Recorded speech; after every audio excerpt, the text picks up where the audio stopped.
ನಮಸ್ತೆ, welcome to the channel Saujanya M creations. ಇವತ್ತೊಂದು double colour ಕುಚ್ಚು ಹಾಕೋದು ಹೇಗೆ ಅಂತ ನೋಡೋಣ.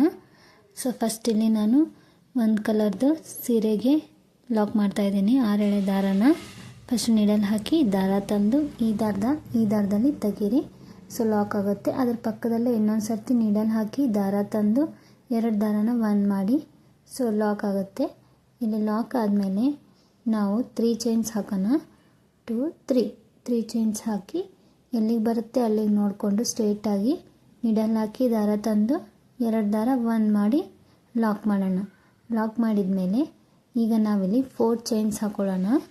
4 ಚೈನ್ಸ್ ಹಾಕ್ಕೊಂಡು ಅದಾದಮೇಲೆ ನೀಡಲ್ ಮೇಲೆ ಈಗ 2 ಸರ್ತಿ ದಾರ ಸುತ್ಕೋಬೇಕು. 1 2 2 ಸರ್ತಿ ದಾರ ಸುತ್ಕೊಂಡು ಸ್ಟ್ರೇಟಾಗಿ ನೋಡಿಕೊಂಡು 4 ಚೈನ್ಗಿಂತ ಜಾಸ್ತಿ ಅಂದರೆ ಒಂದು 6 ಚೈನಷ್ಟು ನೀಡಲ್ ಹಾಕಿ ದಾರ ತಂದು ಇಲ್ಲಿ ಟ್ರಿಬಲ್ ಕ್ರೋಶೆ ಮಾಡಬೇಕು. ನೀಡಲ್ ಮೇಲೆ 4 ದಾರ ಇರುತ್ತೆ. 2 ದಾರ 1 ಸರ್ತಿ ಮತ್ತು 2 ದಾರ 1 ಸರ್ತಿ, ಇನ್ನೂ 2 ದಾರ ಉಳಿಯುತ್ತೆ. ಆ 2 ದಾರ 1 ಸರ್ತಿ.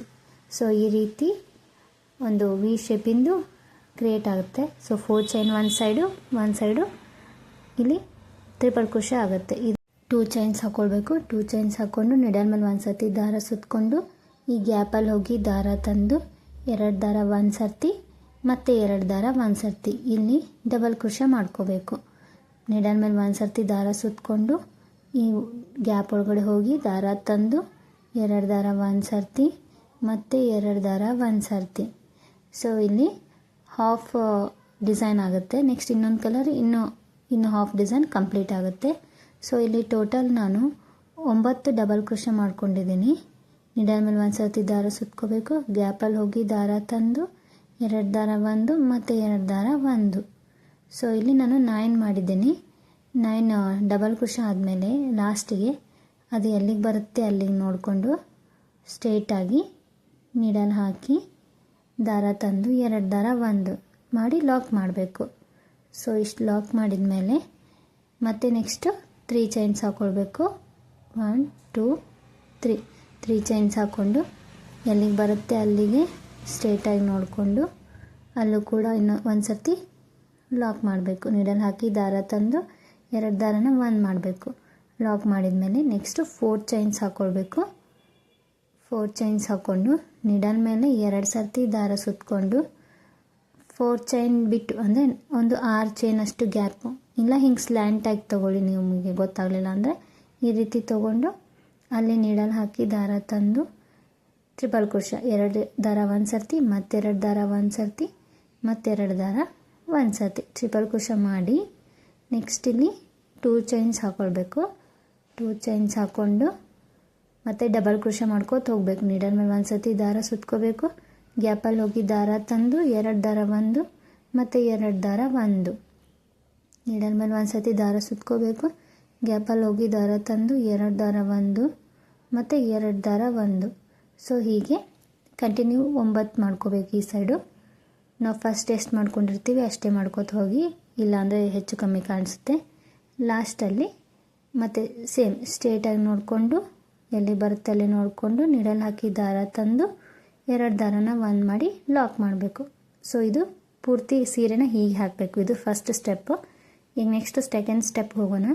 ಈಗ ಇದಕ್ಕೆ ಇನ್ನೊಂದು ಬೇರೆ ಯಾವ ಕಲರ್ ಅಪೋಸಿಟ್ ಕಲರ್ ಇರುತ್ತೆ ಸೀರೆಯಲ್ಲಿ ಅದನ್ನು ತೊಗೊಂಡು ಫಸ್ಟ್ ಲಾಕ್ ಏನು ಮಾಡಿರ್ತೀವಲ್ಲ ಅಲ್ಲಿ ನೀಡಲ್ ಹಾಕಿ ದಾರ ತಂದು ಅಲ್ಲೂ ಕೂಡ ಇದನ್ನ ಲಾಕ್ ಮಾಡಬೇಕು. ಈ ದಾರದಲ್ಲಿ ತೆಗೆದ್ರೆ ಲಾಕ್ ಆಗುತ್ತೆ. ನೆಕ್ಸ್ಟ್ ಅದರ ಪಕ್ಕಕ್ಕೇ ಇನ್ನೊಂದು ಲಾಕ್ ಮಾಡಿರ್ತೀವಲ್ಲ ಅದಕ್ಕೂ ಕೂಡ 1 ಸರ್ತಿ ಲಾಕ್ ಮಾಡಬೇಕು. ನೀಡಲ್ ಹಾಕಿ ದಾರ ತಂದು 2 ದಾರನ 1 ಮಾಡಿ ಲಾಕ್ ಮಾಡಬೇಕು. ಲಾಕ್ ಮಾಡಿದ್ಮೇಲೆ ಇಲ್ಲಿಂದ ಡೈರೆಕ್ಟು ಡಬಲ್ ಕ್ರೋಶೆ ಮಾಡ್ಕೋತ ಹೋಗಬೇಕು. ನೀಡಲ್ ಮೇಲೆ 1 ಸರ್ತಿ ದಾರ ಸುತ್ಕೋಬೇಕು.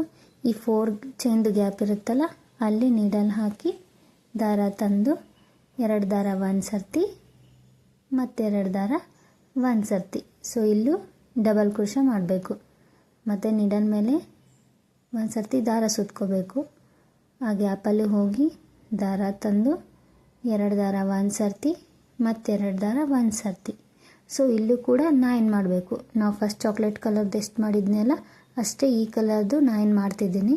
ನೀವು 10 ಅಥವಾ 8 ಎಷ್ಟು ಮಾಡ್ಕೊಂಡಿರ್ತೀರ ಅಷ್ಟೇ ಈ ಇನ್ನೊಂದು ಕಲರ್ದು ಡಬಲ್ ಕ್ರೋಶೆ ಮಾಡ್ಕೋತ ಹೋಗಬೇಕು. ಸೊ ಇಲ್ಲಿ ನಾನು 9 ಮಾಡಿದ್ದೀನಲ್ಲ, ಸೊ ಅದಕ್ಕೆ ನಾನು 9 ಡಬಲ್ ಕ್ರೋಶೆ ಮಾಡ್ಕೋತಾ ಇದ್ದೀನಿ. 9 ಡಬಲ್ ಕ್ರೋಶೆ ಮಾಡ್ಕೊಂಡ್ಮೇಲೆ ಲಾಸ್ಟಲ್ಲಿ 9th ಒನ್ ಆದಮೇಲೆ ಸ್ವಲ್ಪ ದಾರ ಮೇಲೆ ಎತ್ತಿ ನಾನು ಇಲ್ಲೊಂದು ಲೀಫ್ ಶೇಪಿಂದು ಬೀಡ್ ಆ್ಯಡ್ ಮಾಡ್ತಾಯಿದ್ದೀನಿ. ನಿಮ್ಗೆ ಯಾವ್ದು ಬೇಕೋ ಆ ಬೀಡ್ ಆ್ಯಡ್ ಮಾಡ್ಕೋಬೋದು. ಇಷ್ಟು ಬೀಡ್ ಆ್ಯಡ್ ಮಾಡಿದ ಮೇಲೆ ಡೈರೆಕ್ಟಾಗಿ ಫಸ್ಟ್ ಒಂದು ಕಂಬದ ಮೇಲೆ ಏನು ಹೋಲ್ ಗ್ಯಾಪ್ ಇರುತ್ತಲ್ಲ ಅಲ್ಲಿ ನೀಡಲ್ ಹಾಕಿ ದಾರ ತಂದು 2 ದಾರಾನ ಒಂದು ಮಾಡಬೇಕು. ಫಸ್ಟ್ ಒಂದು ಹೋಲ್ ಗ್ಯಾಪ್, ಒಂದು ಚೈನ್ ಫಸ್ಟ್ ಡಬಲ್ ಕ್ರೋಶದ್ದು ಹೋಲ್ ಗ್ಯಾಪ್ ಇರುತ್ತಲ್ಲ ಮೇಲೆ ಅಲ್ಲಿ ನಾವು 2 ಚೈನ್ಸ್ ಹಾಕಿರ್ತೀವಲ್ಲ ಅದ್ರ ಮೇಲಲ್ಲ, ಫಸ್ಟ್ ಒಂದು ಡಬಲ್ ಕ್ರೋಶದ ಮೇಲೆ. ನೆಕ್ಸ್ಟು ಅದರ ಪಕ್ಕಕ್ಕೇ ಇನ್ನೊಂದು ಸೆಕೆಂಡ್ ಒಂದು ಡಬಲ್ ಕ್ರೋಶೆ ಇರುತ್ತಲ್ಲ ಅದ್ರ ಮೇಲೆ ಹೋಲ್ ಗ್ಯಾಪ್ ಇರುತ್ತಲ್ಲ ಅಲ್ಲಿ ನೀಡಲ್ ಹಾಕಿ ದಾರ ತಂದು 2 ದಾರಾನ ಒಂದು ಮಾಡಬೇಕು. ಸೊ ಇಲ್ಲಿ ಸಿಂಗಲ್ ಕ್ರೋಶೆ ಮಾಡ್ಕೋತ ಹೋಗಬೇಕು ಕಂಟಿನ್ಯೂ. ಈ 9 ಡಬಲ್ ಕ್ರೋಶಸ್ ಇರುತ್ತಲ್ಲ ಅದ್ರ ಮೇಲ್ಗಡೆ ಗ್ಯಾಪ್ ಇರುತ್ತಲ್ಲ ಅಲ್ಲಿ ಕಂಟಿನ್ಯೂ ನಾವು ಸಿಂಗಲ್ ಕ್ರೋಶಸ್ನ ಮಾಡ್ತಾ ಹೋಗಬೇಕು. ನೀಡಲ್ ಹಾಕಿ ದಾರ ತಂದು 2 ದಾರಾನ ಒಂದು ಮಾಡಬೇಕು. ಈ ರೀತಿ ಔಟ್ಲೈನ್ ಶೇಪ್ ಕಾಣಿಸುತ್ತೆ ಅದು ಕಲರ್ದು.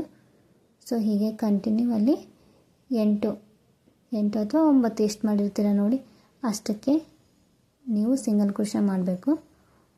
ಅಷ್ಟು ಲಾಸ್ಟ್ ಒನ್ ಆದಮೇಲೆ ಲಾಸ್ಟ್ ಒಂದು ಸಿಂಗಲ್ ಕ್ರೋಶೆ ಮಾಡಿದ ಮೇಲೆ ನೆಕ್ಸ್ಟ್ ಅದನ್ನ ನಾವು ಡೈರೆಕ್ಟಾಗಿ ಇನ್ನೊಂದು ಲಾಕ್ ಏನಿರುತ್ತಲ್ಲ, ಲಾಕ್ ಮಾಡಿರ್ತೀವಲ್ಲ ಚಾಕ್ಲೇಟ್ ಕಲರ್ದು, ಆ ಗ್ಯಾಪಲ್ಲಿ ಹೋಗಿ ಅಲ್ಲಿ ಲಾಕ್ ಮಾಡಬೇಕು. ನೀಡಲ್ ಹಾಕಿ ದಾರ ತಂದು 2 ದಾರಾನ ಒಂದು ಮಾಡಬೇಕು.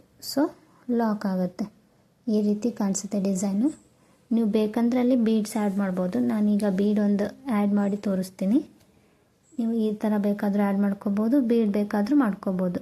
ಲಾಕ್ ಮಾಡಿದ ಮೇಲೆ ಡೈರೆಕ್ಟಾಗಿ ನೀಡಲ್ ಮೇಲೆ ಒಂದು ಸತಿ ದಾರ ಸುತ್ತಕೊಂಡು ಆ 4 ಚೈನ್ ಗ್ಯಾಪಲ್ಲಿ ಹೋಗಿ ಡಬಲ್ ಕ್ರೋಶೆ ಮಾಡ್ಕೋಬೇಕು. ದಾರ ತಂದು 2 ದಾರ ಒಂದು ಸರ್ತಿ ಮತ್ತು 2 ದಾರ ಒಂದು ಸರ್ತಿ. ಸೊ ಹೀಗೆ ಡಬಲ್ ಕ್ರೋಶೆ ಮಾಡ್ಕೋತ ಹೋಗಬೇಕು. ಇಲ್ಲಿ 9 ಡಬಲ್ ಕ್ರೋಶೆ ಮಾಡಬೇಕು. ಸೊ 9 ಡಬಲ್ ಕ್ರೋಶೆ ಮಾಡಿದ್ಮೇಲೆ ನಾನು ಇಲ್ಲಿ ಲೀಫ್ ಶೇಪಿಂದು ಬೀಡ್ ಹಾಕ್ತಿಲ್ಲ, ನಿಮ್ಗೊಂದು ರೌಂಡ್ ಬೀಡ್ ಹಾಕಿ ತೋರಿಸ್ತಿದ್ದೀನಿ. ನಿಮ್ಗೆ ಯಾವ್ದು ಬೇಕೋ ಅದನ್ನು ನೀವು ನಿಮ್ಗೆ ಯಾವ್ದು ಲೈಕ್ ಆಗುತ್ತೆ ಅದನ್ನ ಹಾಕ್ಕೋಬೋದು. ಸೊ ಇಲ್ಲಿ ನಾನು 9 ಡಬಲ್ ಕ್ರೋಶೆ ಆದಮೇಲೆ ಬೀಡ್ ಆ್ಯಡ್ ಮಾಡ್ತಿದ್ದೀನಿ. ಬೀಡ್ ಆ್ಯಡ್ ಮಾಡಿ ಫಸ್ಟ್ ಒಂದು ಸಿಂಗಲ್ ಕ್ರೋಶೆ ಮೇಲೆ ಹೋಲ್ ಗ್ಯಾಪ್ ಇರುತ್ತಲ್ಲ ಅಲ್ಲಿ ಹೋಗಿ ದಾರ ತಂದು 2 ದಾರ ಒಂದು ಹೀಗೆ ಮಾಡ್ತಿದ್ದೀನಿ. ಬೀಡನ್ನ ಯಾವುದೇ ಲಾಕ್ ಮಾಡೋದು ನೆಸೆಸಿಟಿ ಇರಲ್ಲ, ಡೈರೆಕ್ಟಾಗಿ ನಾವು ಸಿಂಗಲ್ ಕ್ರೋಶೆ ಮಾಡ್ಕೋತ ಹೋಗಬೇಕು. ಸೊ ಇಲ್ಲೂ ಕೂಡ ನಾವು ಆ ಚಾಕ್ಲೇಟ್ ಕಲರ್ ಫುಲ್ದು ಡಬಲ್ ಕ್ರೋಶೆಗೆ ಸಿಂಗಲ್ ಕ್ರೋಶೆ ಮಾಡ್ಕೋತ ಹೋಗಬೇಕು ಕಂಟಿನ್ಯೂ. ಸೊ ಸಿಂಗಲ್ ಕ್ರೋಶೆ ಮಾಡಿ ಮತ್ತು ಸೇಮ್ ಅಲ್ಲಿ ಲಾಕಿಗೆ ಅದನ್ನ ಲಾಕ್ ಮಾಡಬೇಕು. ಸೊ ಇಲ್ಲಿ ನೀಡಲ್ ಹಾಕಿ ದಾರ ತಂದು 2 ದಾರ ಒಂದು ಸರ್ತಿ. ಲಾಸ್ಟಲ್ಲಿ ಈ ಲಾಕಿಗೆ ನೀಡಲ್ ಹಾಕಿ ದಾರ ತಂದು 2 ದಾರನ ಒಂದು ಸರ್ತಿ. ಸೊ ಈ ರೀತಿ ಮಾಡ್ಕೊಂಡು ಹೋಗಬೇಕು. ಬೀಡ್ ಹಾಕಿದರೆ ಈ ಟೈಪ್ ಕಾಣಿಸುತ್ತೆ. ಫುಲ್ ಆದಮೇಲೆ ಹೇಗೆ ಕಾಣಿಸುತ್ತೆ ಅಂತ ತೋರಿಸ್ತಿದ್ದೀನಿ ನೋಡಿ. ಇದಕ್ಕೆ ಒಂದಕ್ಕೆ ಲೀಫ್ ಹಾಕಿದ್ದೀನಿ, ಒಂದಕ್ಕೆ ರೌಂಡ್ ಬೀಡ್ ಹಾಕಿದ್ದೀನಿ. ನೋಡಿ ನಿಮ್ಗೆ ಯಾವ್ದು ಲೈಕ್ ಆಗುತ್ತೆ ಅದನ್ನ ನೀವು ಟ್ರೈ ಮಾಡ್ಬೋದು. ನಿಮ್ಮ ಡಿಸೈನ್ ಲೈಕ್ ಆಗಿದ್ದರೆ ನೀವು ಒಂದು ಸತಿ ಟ್ರೈ ಮಾಡಿ. Thanks for watching.